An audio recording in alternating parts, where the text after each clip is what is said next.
अस्सलाम वालेकुम स्टूडेंट्स। आज के वीडियो लेक्चर में हमारे पास पेपर है यूनिवर्सिटी ऑफ पंजाब का और 2018 का पेपर है, यानी कि 2018 का पेपर है अलजबरा का। ठीक है, अलजबरा का पेपर हम डिस्कस करें एमएससी पार्ट 1 का पंजाब यूनिवर्सिटी का। तो एमएससी पार्ट 1 पंजाब यूनिवर्सिटी का पेपर है 2018 का। इसका हमने सेक्शन 1 सॉल्व किया था प्रीवियस लेक्चर में। ठीक है, आज की वीडियो लेक्चर में हम इसका सेक्शन 2 सॉल्व कर रहे हैं। आपको पता है कि पेपर्स के 2 सेक्शन होते हैं। सेक्शन 1 में जो 5 क्वेश्चन होते हैं और सेक्शन 2 में 6 से लेकर 9 तक, यानी कि 4 क्वेश्चन होते हैं। तो आज हम जो वो सेक्शन 2 सॉल्व करें, क्वेश्चन नंबर 6 से लेकर क्वेश्चन नंबर 9 तक सारे के सारे क्वेश्चंस का हम कंप्लीटली सॉल्यूशन देखेंगे। तो हम मूव करते हैं सेक्शन 2 की तरफ। लेकिन इससे पहले आपको एक चीज़ बताऊं कि आपने मेरे चैनल को सब्सक्राइब करना है। वीडियो अच्छी लगती है तो लाइक करें और अपना फीडबैक मस्त दिया करें, क्योंकि ये सारे के सारे पेपर्स जो हैं स्टूडेंट की डिमांड पे हम जो वो अपलोड कर रहे हैं। ठीक है, इनका जो हम सारा का सारा सोल्यूशन जो है वो स्टूडेंट की डिमांड पे बना रहे होते हैं। तो आपने सबको शेयर करना है ताकि सबको जो वो इन पेपर्स के सॉल्यूशन मिल सकें। उसके अलावा अगर आप चाहते हैं कि आपको सारे के सारे लेक्चर जो एक साथ मिले, तो उसके लिए आप प्लेलिस्ट पे जाएं। अगर आपको प्लेलिस्ट का आइडिया नहीं है तो डिस्क्रिप्शन में प्लेलिस्ट का लिंक पड़ा होता है, तो वहाँ से आप लिंक को क्लिक करेंगे तो पूरी की पूरी प्लेलिस्ट ओपन हो जाएगी।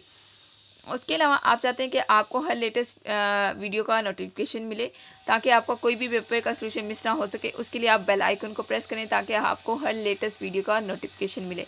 तो हम मूव करते हैं सेक्शन 2 की तरफ। तो देखिए स्टूडेंट्स, हमारे पास सेक्शन 2 है, पंजाब यूनिवर्सिटी का पेपर है 2018 का अलजबरा का। सेक्शन 2 में हमारे पास क्वेश्चन नंबर 6 है पार्ट नंबर ए। तो question number 6 part number A को हम पहले रीड आउट कर लेते हैं, देन हम इसका सोल्यूशन देखेंगे। तो सबसे पहले हम क्वेश्चन को रीड करते हैं। लेट करते हैं कि V of F is a finite dimensional vector space. V of F क्या है? फाइनाइट डायमेंशनल वेक्टर स्पेस है। एंड बेसिस आपके पास क्या है? इस फाइनाइट डायमेंशनल वेक्टर स्पेस के बेसिस हैं v1 v2 v3 up to so on vn। If T such that vf to wf, यानी कि मैपिंग आपके पास वेक्टर स्पेस से wf पे मैपिंग है। और ये जो मैपिंग है ये क्या है? बाइजेक्टिव लीनियर ट्रांसफॉर्मेशन है ये, यानी कि ये मैपिंग क्या है? बाइजेक्टिव है और ये लीनियर ट्रांसफॉर्मेशन है। बाइजेक्टिव लीनियर ट्रांसफॉर्मेशन है। आपने शो क्या करवाना है? Then show that the set, आपके पास ये जो सेट है form of basis of w, ये आपके पास जो सेट है ये क्या है? W की बेसिस है। अगर आपके पास V ऑफ F की बेसिस क्या है? ये वाली हैं, तो W ऑफ F की, यानी कि जो आपके पास W क्या है? सब स्पेस है V ऑफ F का। और W की बेसिस क्या है? T of V1, T of V2, T of V3 up to so on T of Vn। ठीक है, ये आपके पास W की बेसिस आनी चाहिए, ये बात आपने शो करवानी है। नेक्स्ट हमारे पास question number 6 part number B है। डिफाइन करना है, आपने डेफिनेशन लिखनी है फील्ड की। और इसके अलावा उसने पूछा है let R be a commutative ring. एक थ्योरम है, आर आपके पास क्या है? एक रिंग है। आपने सबसे पहले फील्ड की डेफिनेशन लिखनी है। उसके अलावा आपने क्या करना है कि आर आपके पास क्या है? कम्यूटेटिव रिंग है। ये आपको बात गिवन है, ठीक है, थ्योरम की स्टेटमेंट में कि आर आपके पास क्या है? कम्यूटेटिव रिंग है। And commutative ring with multiplicative identity, यानी कि आपके पास आर रिंग है, उसके बाद ये जो रिंग है ये कम्यूटेटिव भी है और इसमें हर एलिमेंट का इन्वर्स भी एग्जिस्ट करता है। ठीक है, मल्टीप्लिकेटिव इन्वर्स भी एग्जिस्ट करता है। मल्टीप्लिकेटिव आइडेंटिटी का क्या मतलब होता है कि आइडेंटिटी लॉ होल्ड करता है, तो इट मीन्स के हर एलिमेंट का इन्वर्स एग्जिस्ट करता है। ठीक है, आप ये भी कह सकते हैं। देन प्रूव दैट, प्रूव करना है कि m is a maximal ideal. m आपके पास क्या है? मैक्सिमल आइडियल है ऑफ अ रिंग r। आपने प्रूव करना है कि ये जो रिंग r है इसका मैक्सिमल आइडियल क्या है? m है।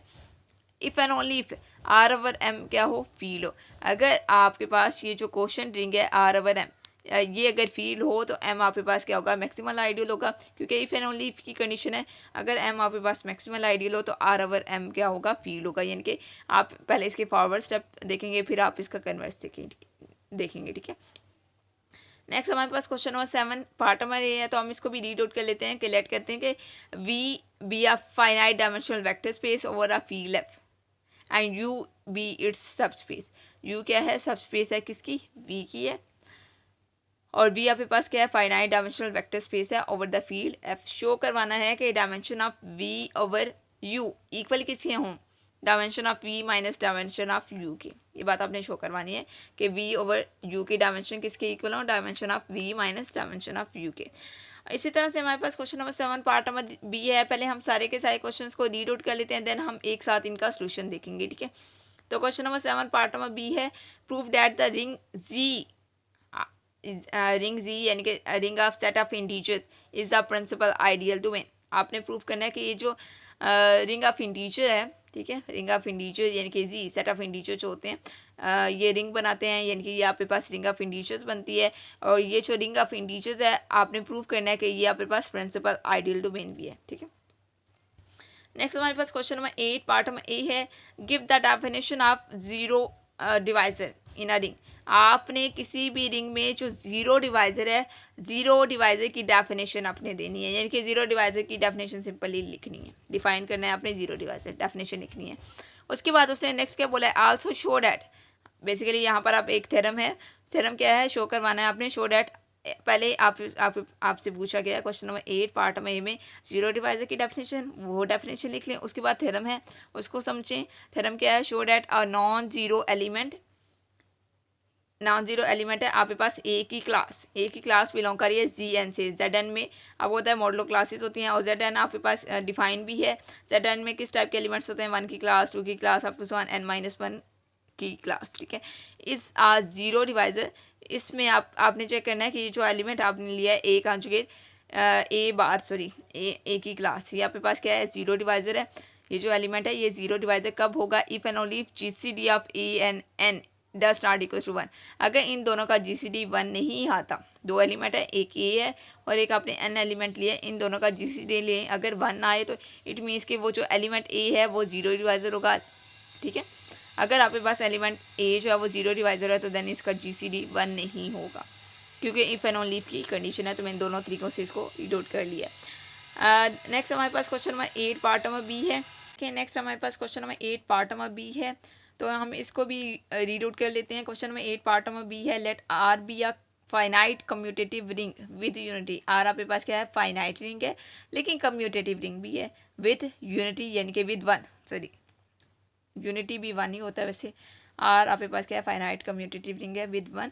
Show that every prime ideal of R is maximal ideal. हर प्राइम आइडियल क्या होगा, मैक्सिमल आइडियल होगा रिंग आर का। ये बात आपने शो करवानी है। तो हमने क्वेश्चन नंबर 6, 7 और 8 को रीड आउट किया है।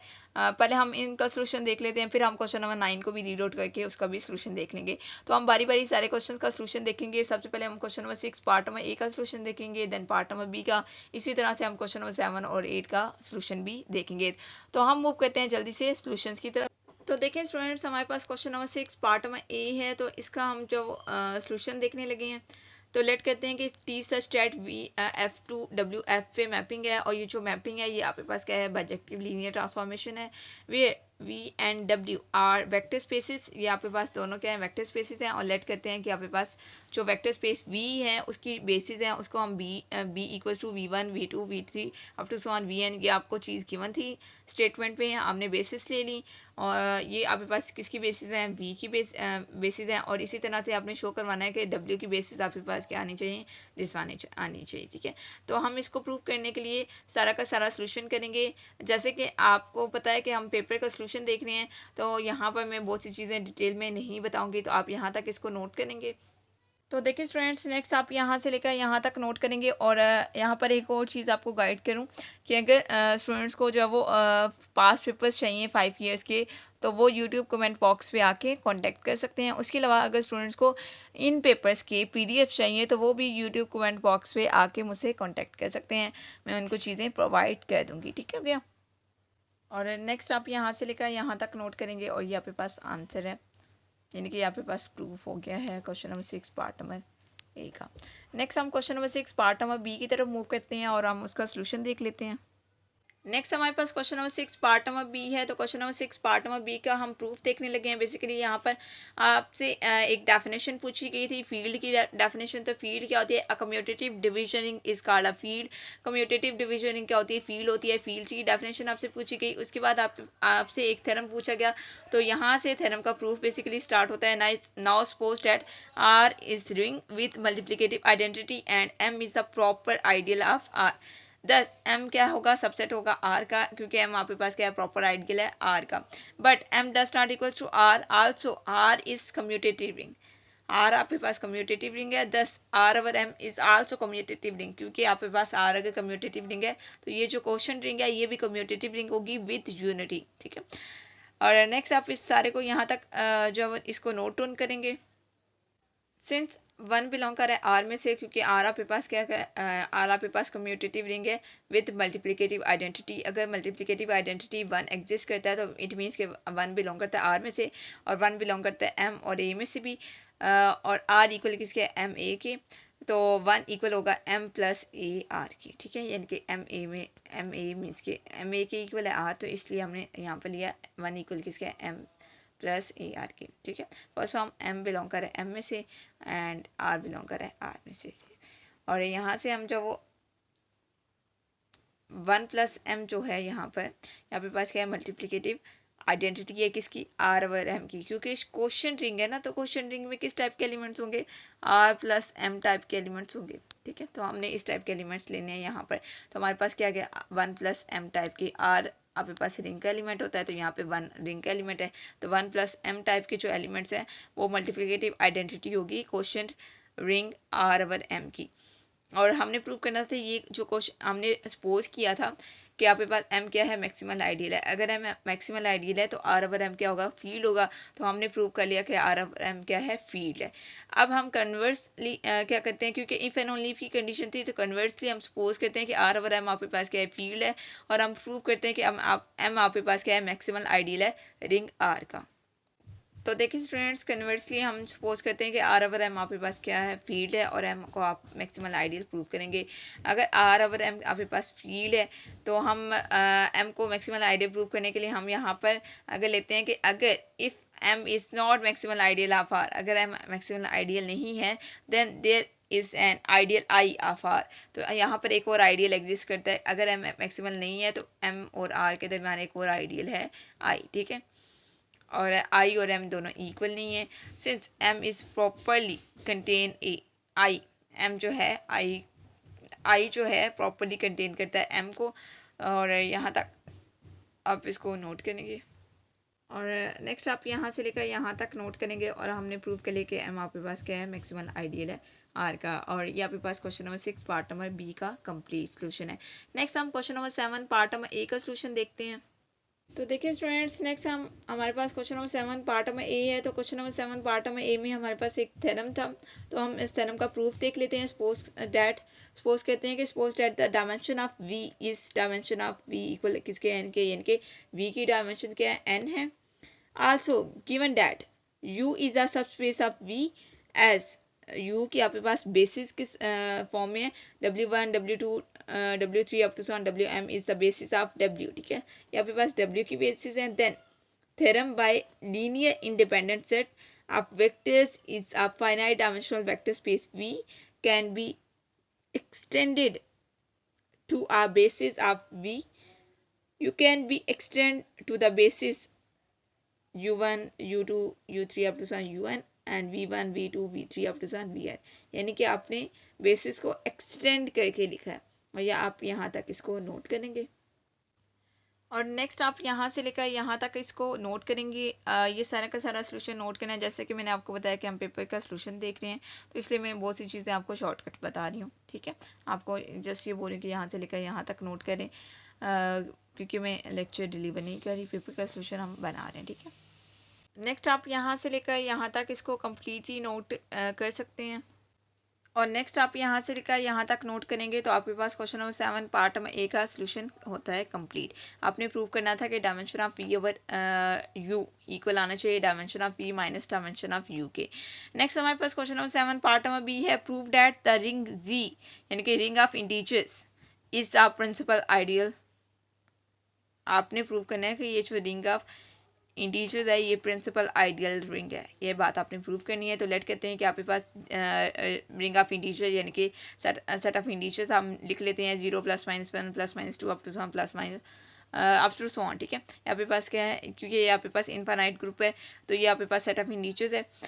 लेट मतलब अप टू सो ऑन हमने इसलिए लिखा है क्योंकि ये आपके पास इनफाइनाइट ग्रुप है, ठीक है। इनफाइनाइट रिंग सॉरी, क्योंकि हम रिंग थ्योरी का टॉपिक देख रहे हैं, इसका हम थ्योरम देख रहे हैं। लेट करते हैं कि आई आपके पास क्या आइडियल है सेट ऑफ इंटीजर्स का, एंड लेट कहते हैं कि N be the least positive integer in I and K belong कर रहा है आई में से, by the division algorithm we can find the integer Q and R such that Q K equal है N Q plus R के, और यहाँ से आप आर अलग कर सकते हैं, के माइनस एन क्यू आ जाएगा। ठीक है, ये स्टेप आपने इसके बाद लिख लेना है। ओके, और यहाँ तक आपने नोट कर लेना है। मीन्स आई आपके पास क्या है, आइडियल है रिंग ऑफ इंटीजर्स का। फॉर एनी एन बिलोंग कर रहा है एन में से, एन क्यू बिलोंग कर रहा है क्यू में से, और एन क्यू बिलोंग करता है आई में से। और आप ये सारे के सारी चीज़ें नोट करेंगे और यहाँ तक आप इसको नोट करेंगे। आपने प्रूव करना था ये आपके पास क्या है, प्रिंसिपल आइडियल है, और ये बात आपने प्रूव कर ली। अब हम अपने नेक्स्ट क्वेश्चन के सोल्यूशन की तरफ मूव करते हैं। फ्रेंड्स नेक्स्ट हमारे पास question number 8 part number A का सोल्यूशन है। तो question number 8 part number A में हम लेट करते हैं कि आपके पास एक रिंग है। रिंग में आपके पास, आपको पता है कि दो ऑपरेशन होते हैं, addition and multiplication. Is said to be have zero divisor property if for A B belong करता है। जीरो डिवाइजर कब होंगे, अगर ए बी बिलोंग करें रिंग के एलिमेंट से, और ए बी का प्रोडक्ट क्या है, इक्वल हो जीरो के, और जबकि ए और बी दोनों क्या हो, नॉन जीरो हो। यानी कि दो नॉन जीरो एलिमेंट्स का प्रोडक्ट अगर जीरो आ जाए तो आपके पास जीरो डिवाइजर बन जाता है। नाउ टेक, आपने जी एन लिया, जेड एन यानी कि मॉडलो एन लिख लिया। मॉडलो एन में आपने लिया एन इक्वल्स टू 15। आपने प्रूव करना था कि जो मॉडलो एन है जेड एन, इनमें जीरो डिवाइजर होता है। तो आपने एन इक्वल्स टू 15 ले लिया, यानी कि जेड 15 ले लिया, और जेड 15 के आपने दो एलिमेंट्स दिए हैं 3 और 5। इन दोनों को मल्टीप्लाई करें तो 15 आता है। 15 को 15 से डिवाइड करें, क्योंकि ये मॉडलो 15 लिया है। Z15 आपके पास मॉडलो 15 होता है। 15 को 15 पे डिवाइड करें तो रिमाइंडर क्या आता है, जीरो आता है। यानी कि दो नॉन जीरो एलिमेंट्स का प्रोडक्ट क्या है, जीरो है। जबकि इनका GCD भी 3 और 5 का अगर सॉरी 3 और 15 का अगर आप GCD लें, या 5 और 15 का GCD लें, तो वो 1 नहीं आता। ठीक है, डज नॉट इक्वल टू 1। तो यानी कि इनके GCD भी 1 नहीं आते। उसके अलावा ये दो नॉन जीरो एलिमेंट्स हैं जिनका प्रोडक्ट जीरो है, तो यानी कि आपके पास जीरो डिवाइजर होते हैं ZN में, यानी कि मॉडलो एन में। ये बात आपने प्रूव करनी थी, और आपने प्रूव कर ली question number 8 part number A में। नेक्स्ट हम question number 8 part number B की तरफ मूव करते हैं। लेकिन इस मूव करने से पहले आपको एक चीज़ बताऊं कि आपने मेरे चैनल को सब्सक्राइब कर लेना है, अगर आपने अभी तक सब्सक्राइब नहीं किया। उसके अलावा अगर आपको ये पेपर्स PDF की फॉर्म में चाहिए तो आप यूट्यूब कमेंट बॉक्स पे मुझसे कांटेक्ट कर सकते हैं। मैं आपको PDF की फॉर्म में प्रोवाइड कर दूंगी, लेकिन इसके लिए थोड़े से चार्जेस लगेंगे। ये मैं बात आपको पहले ही बता दूँ। ठीक है, हमारे पास question number 8 part number B है। तो question number 8 part number B का हम प्रूफ देखने लगे हैं। क्वेश्चन को हम पहले ही रीड आउट कर चुके थे। सपोज करते हैं कि आर आपके पास क्या है, फाइनाइट कम्यूटेटिव रिंग है with unity, and P be its prime ideal. P आपके पास क्या है, प्राइम आइडियल है। तो देन आर ओवर पी आपके पास क्या होगा, इस फाइनाइट इंटेग्रल डोमेन हो गया। यानी कि जो आपके पास आर और पी, यानी कि ये जो क्वेश्चन रिंग कंस्ट्रक्ट होती है, ये आपके पास क्या होगी, फाइनाइट इंटेग्रल डोमेन होगी। Since every finite integral domain is a field, her finite integral domain क्या होती है, फील्ड होती है। ये आपके पास वेल नोन थ्योरम है जिसको हम यहाँ पे यूज़ कर रहे हैं। इट मीन्स कि आर ओवर पी आपके पास क्या है, फील्ड है, क्योंकि आर ओवर पी आपके पास, यानी कि ये जो क्वेश्चन रिंग है आपके पास फाइनाइट इंटेग्रल डोमेन है। तो फाइनाइट इंटेग्रल डोमेन क्या होती है, फील्ड होती है। तो इट मीन्स कि आर ओवर पी आपके पास क्या है, फील्ड है। Then by the theorem, if R आपके पास क्या है, कम्यूटेटिव रिंग है with unity, and I be an ideal, then R over I is field if and only if I आपके पास क्या हो, मैक्सिमल आइडियल हो। तो आपने प्रूव करना था कि P आपके पास एक प्राइम है, और ये जो प्राइम आइडियल है ये मैक्सिमल आइडियल होगा। इसके लिए हमने क्या बताया कि अगर R ओवर यानी कि आपके पास एक आइडियल है, आइडियल हमने यहाँ पे कह लिया P, और यहाँ पर ये जो क्वेश्चन रिंग है अगर ये फील्ड हो तो वो जो आइडियल P होगा, यानी कि आइडियल यहाँ पर I लिखा हुआ है बाय थ्योरम। आइडियल को आई से डिनोट किया गया, हमने आइडियल को पी से लिखा है। तो वो जो आइडियल है वो मैक्सिमल होता है, यानी कि पी आपके पास क्या है, मैक्सिमल आइडियल है। ये बात हमने प्रूव करनी थी। तो ये आपके पास question number 8 part number B का सोल्यूशन है। नेक्स्ट हमारे पास क्वेश्चन नंबर 9। तो सबसे पहले हम क्वेश्चन नंबर 9 को रीड आउट करेंगे, देन हम इसका सोल्यूशन देखेंगे। नेक्स्ट हमारे पास question number 9 part number A है। तो question number 9 part number A की सबसे पहले हम क्वेश्चन को रीड आउट करते हैं, देन हम इसका सोल्यूशन देखेंगे। तो क्वेश्चन हमारे पास क्या है, state and prove callus Hamilton theorem. ठीक है, कैलस हैमिल्टन थ्योरम की हमने सबसे पहले स्टेटमेंट बतानी है, देन हम इसका प्रूफ देखेंगे। तो इसकी स्टेटमेंट क्या है, एसके मैट्रिक्स सेटिस्फाइड इट्स ओमन करेक्टरिस्टिक्स इक्वेशन। जो स्केयर मैट्रिक्स होता है ये सेटिस्फाई करता है इट्स ओमन करेक्टरिस्टिक्स इक्वेशन। ठीक है, तो ये आपके पास इसकी स्टेटमेंट है। तो हम इसका प्रूफ देख लेते हैं। लेट करते हैं कि आई आपके पास क्या है, लीनियर ट्रांसफॉर्मेशन है over a vector space V over the field F which has its n cross n matrices representation। आपके पास जो n cross n matrices हैं इसकी रिप्रेजेंटेशन क्या है कि m of t इक्वल किसके a की है। तो देन यहाँ पर हम क्या करेंगे, यहाँ तक आप इसको नोट करेंगे, ठीक है। क्वेश्चन नंबर 9 पार्ट में ए का जो हम सोल्यूशन स्टार्ट किया हुआ है इसको यहाँ तक आप नोट करेंगे। ऑफ एक्स इक्वल किसके हो जाएगा, ए एक्स के। इफ लैम्डा आपके पास क्या है, आइगन वैल्यू है टी की and phi of X is the characteristics polynomial of T, then characteristics equation आपके पास क्या होगी, फाई ऑफ लैम्डा इक्वल किसके होगा, mod of T minus lambda I equal किसके होगा, 0 के। सिंस आपके पास टी ऑफ एक्स इक्वल किसके ए के है, तो जहाँ पे टी है वहाँ पर आप ए पुट कर देंगे, तो phi of mod of A minus lambda I equal किसके आ जाएगा, 0 के आ जाएगा। Is the characteristics equation of A, यहाँ पे पास ए की करेक्टरिस्टिक्स इक्वेशन है। इसी तरह से यहाँ पर 10 A N lambda raised by N up to so on at A and consequently this one, तो फाई ऑफ ए आपके पास 0 हो जाएगा। अगर फाई ऑफ ए 0 है तो इट मीन्स कि फाई ऑफ एक्स आपके पास 0 है। तो ये आपको यानी कि ये सेटिस्फाई करता है करेक्टरिस्टिक इक्वेशन को, जो कि आपके पास क्या है, फाई ऑफ एक्स है, जो कि इक्वल किसके आ गया, 0 के आ गया। तो ये आपके पास question number 9 part number A का कंप्लीट सोल्यूशन था। नेक्स्ट हम question number 9 part number B की तरफ मूव करते हैं। आपको पता है क्वेश्चन नंबर 9 क्योंकि हम जब सेक्शन 2 कर रहे थे, सेक्शन 2 है हमारे पास पेपर है, हमारे पास 2018 का अलजबरा का पेपर है पंजाब यूनिवर्सिटी का। तो इसके सेक्शन 2 में हमारे पास टोटल क्वेश्चन जो होते हैं 4 होते हैं, यानी कि क्वेश्चन नंबर 6 से लेकर 9 तक। तो 9 वाला जो क्वेश्चन है हमारे पास लास्ट क्वेश्चन है आज की वीडियो लेक्चर का। तो इस 9 वाले क्वेश्चन में हमने question number 9 part number A देख लिया। अब हम question number 9 part number B को देखेंगे। तो सबसे पहले हम question number 9 part number B को रीड आउट करेंगे। पहले हम क्वेश्चन को रीड आउट करेंगे, देन हम इसी का सोल्यूशन भी देखेंगे। नेक्स्ट हमारे पास question number 9 part number B है। तो हम क्वेश्चन को रीड आउट करते हैं। Find the real orthogonal matrix P for which P inverse A P is diagonal where आपके पास मैट्रिक्स ए गिवन है 1 2 2 1।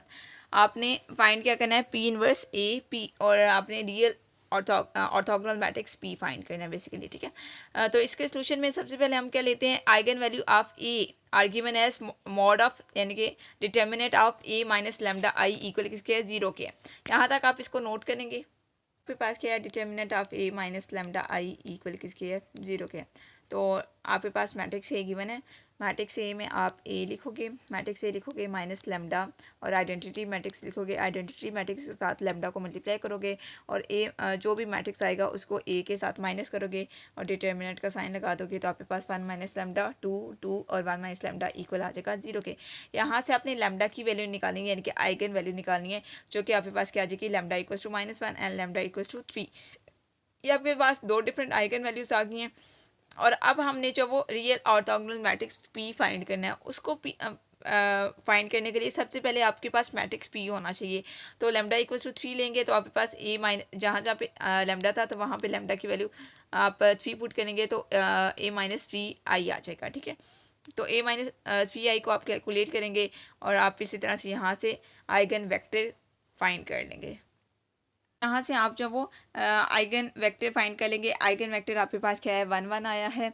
तो आपने नॉर्मलाइज की कंडीशन लगानी है। तो नॉर्मलाइज की कंडीशन क्या लगाएंगे, जो आपके पास आइगन वेक्टर आया है वी, और उसका नॉर्म लेंगे, तो नॉर्म ऑफ वी आपके पास क्या आ जाएगा, स्क्वायर रूट ऑफ 2 आ जाएगा। तो 1 over square root of 2 1 over square root of 2 इस तरह से बन जाएगा। यानी कि आपके पास ये जो मैट्रिक्स है वी जो सॉरी आइगन वेक्टर जो है वी, इसका ट्रांसपोज इस फॉर्म में लिखेंगे, और इसका जो नॉर्म है वो आपके पास स्क्वायर रूट ऑफ 2 आ जाएगा, और आप इसको मल्टीप्लाई करेंगे तो ये आपके पास नॉर्मलाइज आ जाएगा। ये आपने कब फाइंड किया, जब आपके पास लैम्डा इक्वल्स टू 3 था। नेक्स्ट हमारे पास आइगन वैल्यू 2 आई थी, एक लैम्डा इक्वल्स टू 3 और एक और आपके पास आइगन वैल्यू आई थी। तो अब हम eigen value lambda equals to 1 के लिए काम कर लेते हैं। आपने लिया लैम्डा इक्वल्स टू -1, यहाँ पे पास एक दूसरी आइगन वैल्यू थी, और इस आइगन वैल्यू को लेके आप सेम स्टेप करेंगे जैसे आपने लैम्डा इक्वल्स टू 3 के लिए स्टेप लिए थे, और इसी तरह से आप आइगन वेक्टर फाइंड करेंगे। आइगन वेक्टर फाइंड करने के बाद उसको नॉर्मलाइज करेंगे, ठीक है। तो ये सारे आपने स्टेप करने हैं, तो आप यहाँ से लेकर यहाँ तक इसको नोट करेंगे। जो eigen value lambda equals to -1 के क्रॉसपॉन्डिंग्स आपने आइगन वेक्टर कैलकुलेट कर लिया, जो कि आपके पास 1 और -1 आया है। आप इसको नॉर्मलाइज करेंगे तो आपके पास दिस 1 आ जाएगा। आपने जो मैट्रिक्स पी बनाना था, तो मैट्रिक्स पी आपने कैसे बनाना था, जो आपके पास वेक्टर आया है लैम्डा इक्वल्स टू 3 वैल्यू के लिए, वो आपने लिखे हैं, यानी कि जो नॉर्मलाइज वेक्टर आया, ठीक है, नॉर्मलाइज वेक्टर आया वो आपने लिखा है, और दूसरा आपने लैम्डा इक्वल्स टू -1 के लिए जो नॉर्मलाइज कंडीशन आई है वो आपने लिखी है। ये आपके पास मैट्रिक्स पी आ गया। अब आपने पी इन्वर्स कैलकुलेट करना है, यानी कि पी का कॉन्जुगेट लेना है, ठीक है। तो वो कैलकुलेट करके उसके बाद आपने पी इन्वर्स इस तरह से इनको मल्टीप्लाई करना है। कहना है पी इनवर्स ए पी, तो पी इनवर्स आपने लिखा, ए मैट्रिक्स लिखा और पी मैट्रिक्स लिखा, इन सबको आपने मल्टीप्लाई करना है जिस तरह से आप मैट्रिसेस को मल्टीप्लाई करते हैं, ठीक है। और यहाँ तक आप नोट करें, सारे के सारे मैट्रिसेस को मल्टीप्लाई करने के बाद सिंप्लीफाई करने के बाद आपके पास ये मैट्रिक्स आ गया 3 0 0 -1। आपके पास क्या है, ऑर्थोगोनल मैट्रिक्स है, और यही आपने कैलकुलेट करना था, ठीक है। कोई भी चीज़ अगर समझ नहीं आती तो आप मुझसे पूछ सकते हैं। उसके अलावा आप मेरे चैनल को सब्सक्राइब करें, वीडियो अच्छी लगती है तो लाइक करें, और अपना फीडबैक मस्त दिया करें, क्योंकि आपका फीडबैक हमारे लिए इंपॉर्टेंट है, क्योंकि ये सारे के सारे लेक्चर्स हम स्टूडेंट की डिमांड पे बना रहे हैं। ये जितने भी पास पेपर हम सॉल्व कर रहे हैं पंजाब यूनिवर्सिटी के, ठीक है। और काइंडली शेयर किया करें, क्योंकि सबके एग्ज़ाम्स हैं तो सबको इन पेपर्स की ज़रूरत है, तो अपने क्लासमेट्स को शेयर करें। कुछ नहीं होता वो अगर आपसे ज़्यादा नंबर ले लें तो कुछ नहीं होता, ठीक है। आप ज़्यादा मेहनत कर लें, आपके ज़्यादा मार्क्स आ जाएंगे। अक्सर बच्चे ये चीज़ सोचते हैं, ठीक है। तो आप सबका भला किया करें तो खुदा आपके लिए बेहतर करेगा, और आप सबको शेयर किया करें। उसके अलावा अगर आपको सारे के सारे पेपर्स के सलूशन एक साथ चाहिए तो प्लेलिस्ट पे जाएं, और अगर आपको इन पेपर्स की पीडीएफ चाहिए तो आप काइंडली यूट्यूब कमेंट बॉक्स पे आ जाएं, आपको पीडीएफ प्रोवाइड कर दूंगी। अगर आप चाहते हैं कि आपको 5 सालों के 5 पेपर्स के सलूशन चाहिए पीडीएफ की फॉर्म में, तो उसके लिए भी आप यूट्यूब कमेंट बॉक्स पे आ सकते हैं। ओके स्टूडेंट्स, अल्लाह हाफिज़।